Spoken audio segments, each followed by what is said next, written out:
tujuannya di situ terlihat semua. Artinya apabila seseorang atau terdakwa dia tidak menghendaki akibat, tidak menyadari akibat, tidak menginsafi perbuatannya berakibat ini, artinya unsur dengan sengaja dan unsur dengan maksud tidak terpenuhi, kan begitu ya?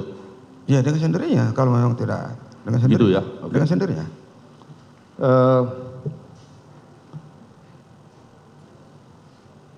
Saya bacakan ada peraturan Kepolisian Negara RI nomor 7 tahun 2022 tentang kode etik profesi dan Komisi Kode Etik Kepolisian Negara RI.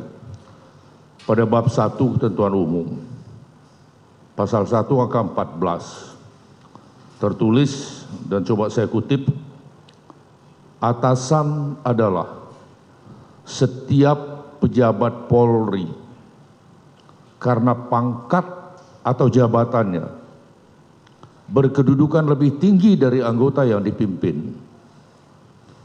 Pasal 1 angka 15, saya kutip bunyinya, bawahan adalah setiap anggota Polri yang karena pangkat dan atau jabatannya berkedudukan lebih rendah dari atasannya.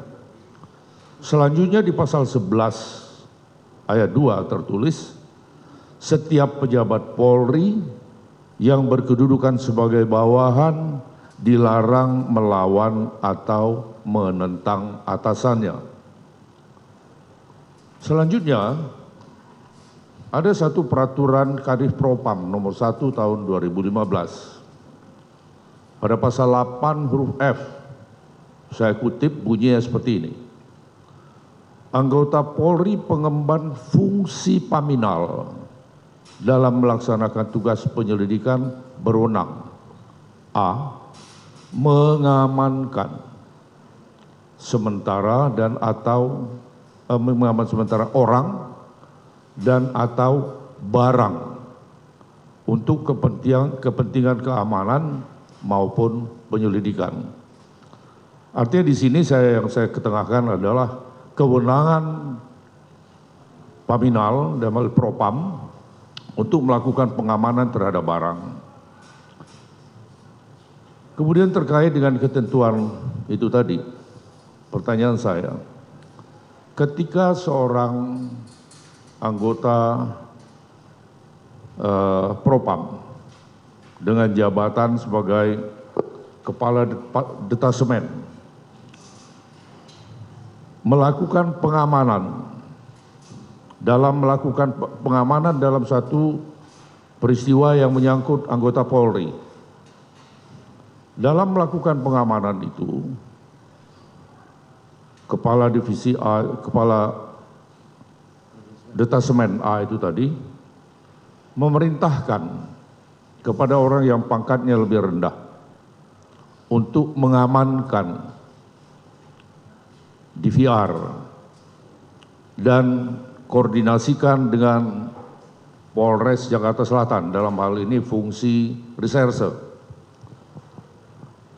Dari ketentuan-ketentuan yang saya bacakan tadi, mulai dari peraturan Polri sampai ke peraturan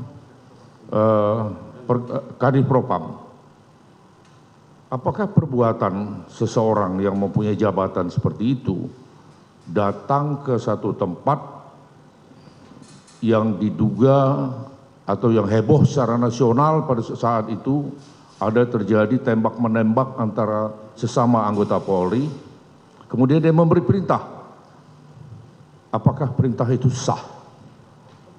Ya baik, jadi sesuai dengan ketentuan yang dikutip tadi semuanya, bahwa atasan itu apa, bawahan itu apa, bahwa bawahan harus turut perintah, dan ada peraturan yang mengatakan bahwa untuk mengamankan sementara suatu orang atau barang, apabila perintah itu dilakukan sesuai dengan aturan itu yang dilakukan oleh atasan kepada bawahan, saya pikir tidak ada masalah di sana.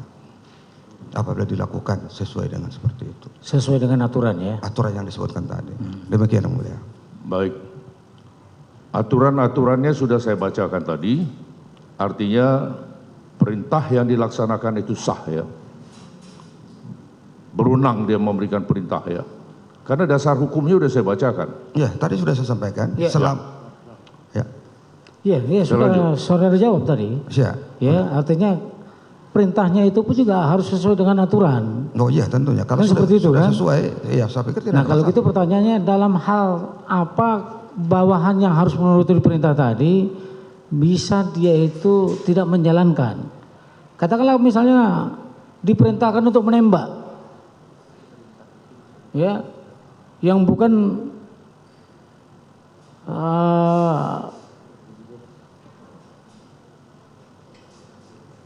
secara mendadak gitu ya, tembak gitu kan gitu. Ya, untuk kesalahan yang belum diketahui atau yang disuruh pun juga tidak tahu apa itu salah atau tidak. Itu bagaimana? Bisa nggak punya hak untuk menolak? Terima kasih yang mulia. Jadi dalam hal tadi posisi kedudukan atasan bawahan itu tentu saja bahwa atasan dan bawahan itu juga mempunyai fungsi dalam satu fungsi sesuai dengan kedudukan mereka masing-masing. Kalau atasan memerintahkan suatu hal yang tidak sesuai dengan fungsinya dan siap bawahan pun sebenarnya tidak memiliki fungsi untuk melakukan itu, maka itu tidak sesuai dengan ketentuan yang disebutkan oleh Bapak Penasehat Hukum tadi. Begitu ya. Demikian mulia. Sebenarnya apa yang diperintahkan dengan yang menerima perintah masing-masing sudah mengetahui apakah itu perintah itu benar atau tidak. Ya saya pikir ya semua Seperti sudah itu ada jawaban SOP. terakhir saudara ya. Betul yang mulia. Ya, silakan lanjut. Baik, saudara ahli tadi sebelum saya mengajukan pertanyaan, kepada saudara saya jelaskan dulu bunyi peraturan kepolisian negara RI nomor sekian, itu adalah hukum ya. Saya bacakan lagi pasalnya, pasal 1 ini bunyinya seperti ini, pasal ini bunyinya seperti ini dan selanjutnya. Kemudian saya bacakan lagi kepada saudara terkait dengan peraturan Kadif Propam berkaitan dengan dasar hukum yang merupakan wewenang dari Biro Paminal atau Div Propam untuk melakukan pengamanan. Kemudian saya tanyakan tentang dasar hukumnya ini, kewenangannya ini, apakah dia berwenang? Sudah jawab berwenang. Apalagi perintahnya amankan DVR, koordinasikan dengan Polres Jakarta Selatan. Sejauh ini adakah perintah ini merupakan perintah yang boleh disangkal? Itu perintah yang bertentangan dengan hukum, bertentangan dengan norma, bertentangan dengan segala macam. Ada enggak? Ya, terima kasih yang mulia. Tidak ada. Jadi, ya, salah Sebentar ya.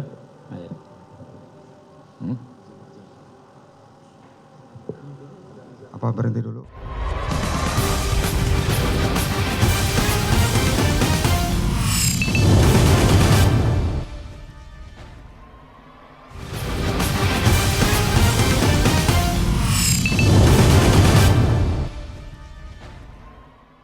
Atasan. Oke. Kemudian saya bacakan lagi tadi Perkap nomor 14 tahun 2015, nomor 1 tahun 2015, kaitannya dengan wewenang dari Bitpropam untuk melakukan pengamanan, mengamankan barang atau orang atau barang untuk kepentingan penyelidikan. Nah, pertanyaan saya tadi terkait dengan itu, apakah seorang yang berkedudukan sebagai kepala detasmen pada Bitpropam, Divpropam ya, yang datang ke satu tempat yang katanya terjadi tembak-menembak antara sesama anggota Polri, dia memerintahkan untuk mengamankan barang. Nah pertanyaannya, apakah perintah untuk mengamankan barang dan mengkoordinasikan dengan Polres itu, ini seorang kombes ya, apakah dilakukan oleh seorang yang berwenang atau tidak? Ya, baik yang mulia. Tadi saya pikir sudah cukup tegas ya, saya sampaikan bahwa apa yang dilakukan itu sesuai dengan peraturan yang disebutkan tadi. Saya pikir itu tidak ada masalah di sana. Ya. Demikian yang mulia. Oke. Selanjutnya, orang yang diperintah untuk memindahkan dan yang melakukan perbuatan memindahkan itu, apakah dapat saya katakan melaksanakan perintah jabatan? Baik yang mulia. Jadi kalau perintahnya memang disuruh memindahkan sesuatu hal, lalu atasan menyuruh bawahan melakukan suatu perbuatan memindahkan tadi, lalu si bawahan melakukan perbuatan memindahkan tadi, apakah itu perintah sesuai dengan aturan yang disebut tadi? Iya. Baik. Kalau saya lihat ketentuan pasal 51 ayat 1 KUHP, tertulis dan saya baca, barang siapa melakukan perbuatan untuk melaksanakan perintah jabatan yang diberikan oleh penguasa yang berwenang tidak bisa dipidana. Bisa saudara jelaskan maksud dari ketentuan itu? Ya, baik. Jadi sesuai dengan ketentuan di pasal 51 itu, di situ secara jelas adanya alasan pembenar terhadap seseorang yang melakukan suatu perbuatan yang melawan hukum, walaupun melawan hukum, tetapi tidak dapat dipidana apabila perbuatan itu dilakukan atas perintah jabatan. Dalam perintah jabatan ini tentu saja bahwa dalam hal hubungan hukum publik, dalam hukum publik itu antar bahwa kedudukan yang memerintahkan dengan yang diperintahkan mempunyai fungsi yang sama. Apakah orang itu tidak bisa dipidana? Iya, tidak bisa dipidana. Kalau memang dia itu atas perintah jabatan. Saya pikir itu cukup clear sebagai penilaian. Baik, sementara dari kami cukup yang mulia. Terima kasih saudara ahli. Iya, Terima kasih. lanjut.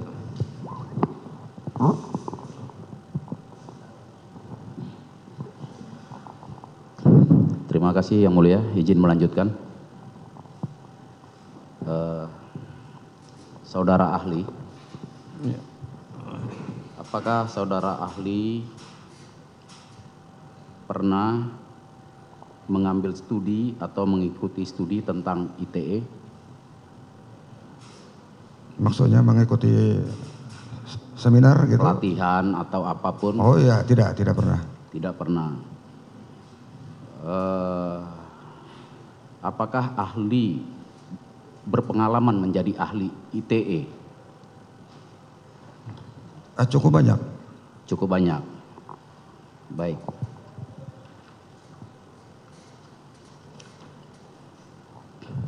Kami ingin bertanya kepada ahli, seandainya seseorang bernama F memerintahkan dan dia adalah penguasa yang sah, dia memerintahkan bawahannya, cek dan amankan CCTV. Bawahannya tadi yang bernama H kemudian memerintahkan lagi, berjenjang kepada bawahannya lagi. Tetapi sebelum perintah itu dijalankan oleh bawahannya H yang bernama N sudah dilengkapi oleh surat perintah. Kemudian N berkoordinasi dengan anggota polisi yang lain, katakanlah namanya W. Begitu berjenjang sampai kemudian cek dan amankan CCTV itu sampai ke tangan penyidik. Setelah sampai di tangan penyidik dan N kemudian mengkonfirmasi ke penyidik yang menerima CCTV atau DVR itu, dan itu sudah dipastikan diterima oleh penyidik dalam keadaan baik. Apakah perintah itu melanggar pidana? Baik, yang mulia. Saya pikir tadi sudah cukup clear juga sebenarnya soal ini. Jadi tadi saya disampaikan oleh penasihat hukum yang pertama, ada aturan-aturan tertentu ditentukan di atas Perkap termasuk dan peraturan kepala divisi Propam. Jadi apabila fungsinya perintah itu sesuai dengan fungsi orang yang memerintahkan, yang diperintahkan juga memang itu tupoksinya. Dan apalagi tadi dikatakan ada diikuti dengan disertai dengan surat tugas segala macam. Lalu kemudian perbuatannya itu ditindaklanjuti dengan yang menyerahkan misalnya ke salah satu instansi yang dianggap berwenang menangani itu. Apakah itu salah? Ya tentu saja tidak salah. Demikian yang mulia. Baik, saudara ahli, tidak menyalahi. Ya. Kemudian setelah di tangan penyidik, keesokan harinya,